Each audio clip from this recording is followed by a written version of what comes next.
Bonjour Patrick. Bonjour Eric.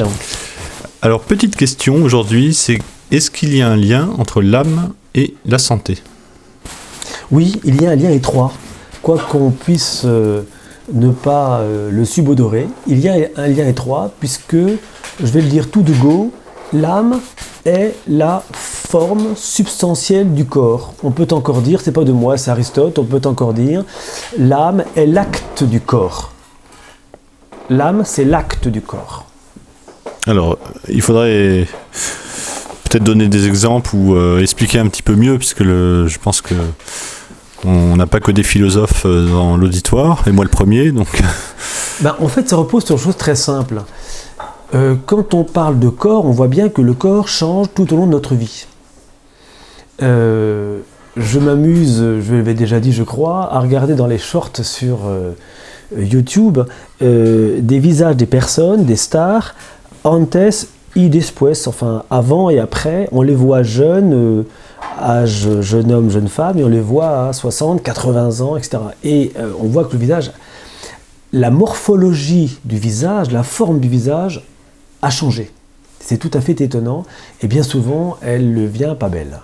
Elle s'abîme, elle s'altère, cette forme. Et néanmoins, la personne garde son identité. C'est la même personne.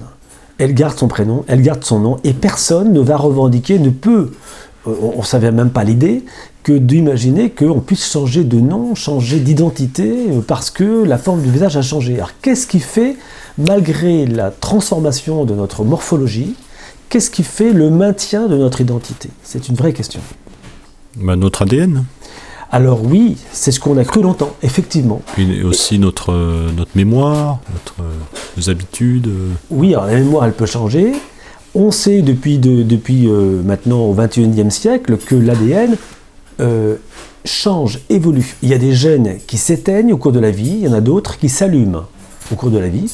Et donc cela va permettre de changer nos réactions physico-chimiques face à un événement qui peut arriver. Autrefois, on pouvait avoir peur face à une araignée, et puis 20 ans plus tard, on n'a plus peur. On n'a plus peur, on ne tremble plus, on ne part pas en fuyant, en criant, ou que sais-je. Donc il y a des transformations, et ça c'est l'ADN en fait. Parce que ce sont des réactions qui ne sont pas contrôlées. Mais ça change. Elles sont pas contrôlées, mais elles sont sous contrôle. C'est un peu différent. On ne maîtrise pas son ADN, mais on peut maîtriser, si j'ose dire, l'évolution de ces lectures génétiques, de ces lectures de gènes. Et donc, qu'est-ce qui fait notre identité ? Effectivement, ce n'est pas l'ADN, c'est notre âme.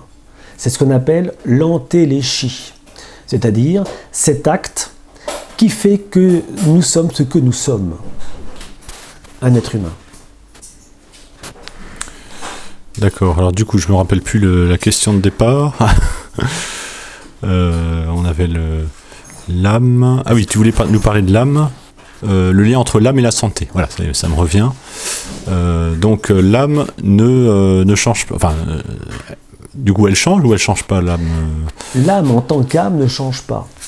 Les qualités de l'âme peuvent changer. On peut avoir qualité de l'âme, c'est tout l'appareil cognitif. C'est notre volonté, c'est notre intelligence. Ce sont des émotions qui en émanent. Ex movere et émotion, c'est ce qui émane de notre âme et non pas de notre corps. Et ça peut changer. On peut avoir plus ou moins être bête quand on est jeune, puis à force de travailler, à force d'être persévérant, on peut devenir intelligent. Ça s'est vu. À force de s'astreindre à la persévérance, de s'astreindre à tenir ferme une action dans le temps, on peut devenir persévérant. J'avais un mot constant dans nos motifs et dans nos motivations, alors qu'avant on ne l'était pas. Avant on pouvait être prime-sautier, on pouvait changer d'avis toutes les 5 secondes. Bon. Donc les qualités de l'âme peuvent changer, mais l'âme en tant qu'âme ne change pas. C'est-à-dire que notre être, moi, Patrick, je reste Patrick. Et les actions que j'ai pu mener il y a 20 ans, j'ai le droit de les revendiquer. Et je dois les revendiquer. C'est pas un autre, c'est moi qui les ai faits.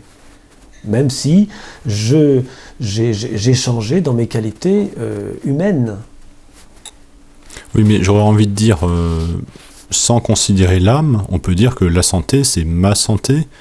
Et du coup, ce qui s'est passé il y a 10 ans dans mon corps a une influence sur mon corps d'aujourd'hui. J'ai pas besoin de faire intervenir l'âme pour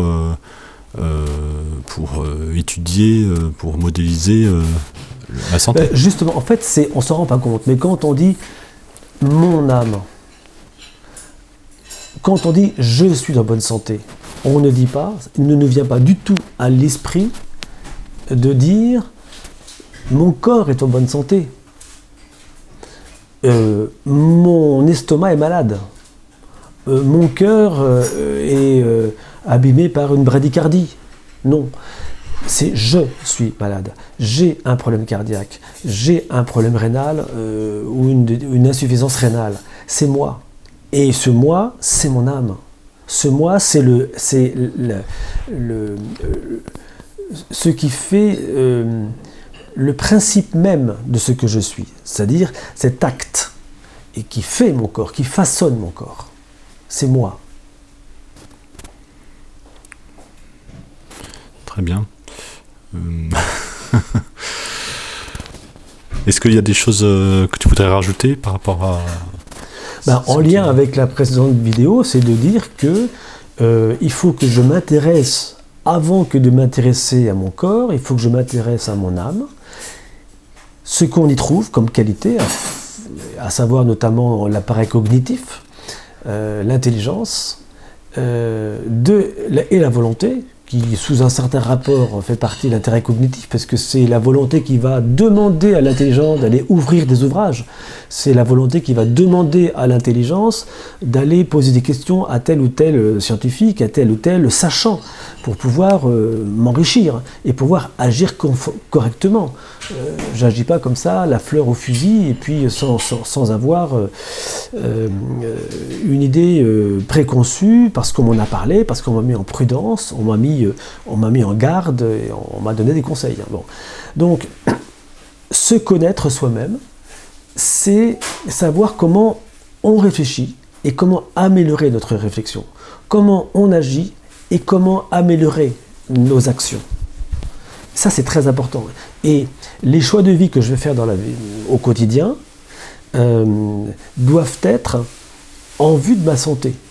Mais la santé, ce n'est pas une fin. La santé, c'est un moyen. C'est un moyen pour pouvoir mieux penser, pour pouvoir mieux aimer, pour pouvoir mieux connaître, pour pouvoir être en meilleure relation avec nos voisins, pour pouvoir accomplir ma tâche avec plus de science, plus de savoir, avec une finalité qui se rapproche toujours plus du bien, du véritable bien, de l'autre, de moi, de la communauté. Très bien, eh bien merci. Merci Eric, au revoir Eric.